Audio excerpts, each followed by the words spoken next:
Made possible through support from the Arc of Aurora, PASCO, Personal Assistance Services of Colorado, and Developmental Pathways.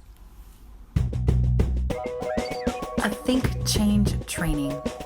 Hey, this is Jeff. And I'm Petrie. We are advocates with the Arc of Aurora, and we are here today offering a THINK+change training on a specific subject as it pertains to people with IDD. So Jeff, you want to let us know what we're talking about today? Yeah, let me go with it. Family caregiver is today's topic. Okay. And with that in mind, I'd like to kind of give you a little background on what is family caregiver. Because I think a lot of people aren't really familiar with family caregiver. Okay. Well, a family caregiver is any family member that can provide care to a person with intellectual or developmental disabilities in their home. A family caregiver, it's a family member that's going to be paid through an agency to provide these supports and services. Wow. The agency, though, has to be approved by the CCB. Okay. So if you say perhaps you work with developmental pathways, you have to, as a family caregiver, connect to an agency that is qualified through developmental pathways to provide that service. Okay. Does that make sense? It does make sense. But the best part about it, I think, is you get to live in your own home, and your family members that are probably already, spending a lot of time providing that support and service can get paid for that. Because a lot of times what happens is a family member spends so much time providing that care and support that they can't get a job in the community that can work with the hours that they need it to, or they end up working really late at night. Right. And then, doing the support all day. This gives you a chance to get paid for doing what you're already doing, and it makes it so your free time is more meaningful with your family members. I would also think, Jeff, maybe to kind of tag along with that, a reason why someone might choose that is maybe in the past the family member has not received good care, or they are concerned about the kind of care they're giving. Absolutely, and that calls to mind, sorry to cut you off there, no, go ahead. But it brings to mind a family I had worked with. They went through the host home, they went out in and out of different host homes and came with a variety of different problems and concerns they had with the host home system. So they decided, wait a minute, I can do this and get paid. Yeah, let's do this. It brings them a more peace of mind, I would think.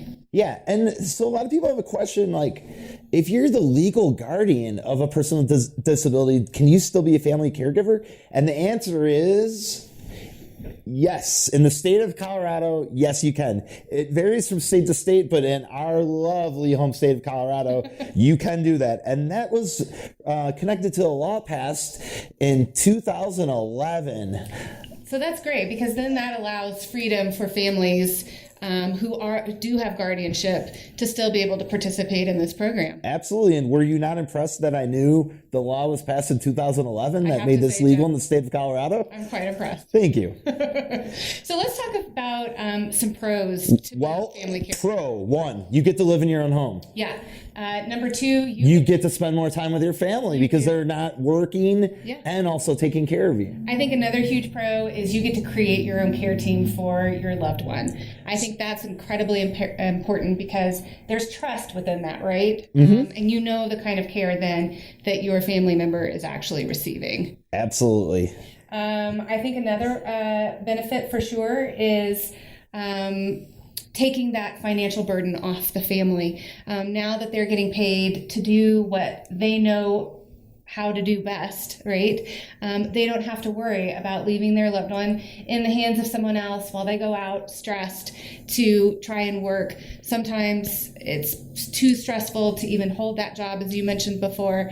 And so for them now to have at least a little bit of financial ease so that they can do what they do best, and that is, take care of their family. Yeah, and you know what, though? It's not for everybody either. I mean, keep in mind, just because you want to be the family caregiver, we need to know what the individual thinks, though. Do they want their mom or dad doing everything, or would they rather work with someone else? So it's an open discussion, but it's a group decision. If you're the family member, it also depends on the individual and what they would like. Yeah, for sure. And a couple other things to know about family caregiver is, as you mentioned, the family member does then start to work for a residential agency. So there are some different things now that kind of take place. There's a lot of documentation that you have to do. Sure. Paperwork that has to. But don't they provide you with training for this, or is it something they just expect you to know? No, once you join an agency, then you go through all kinds of training in terms of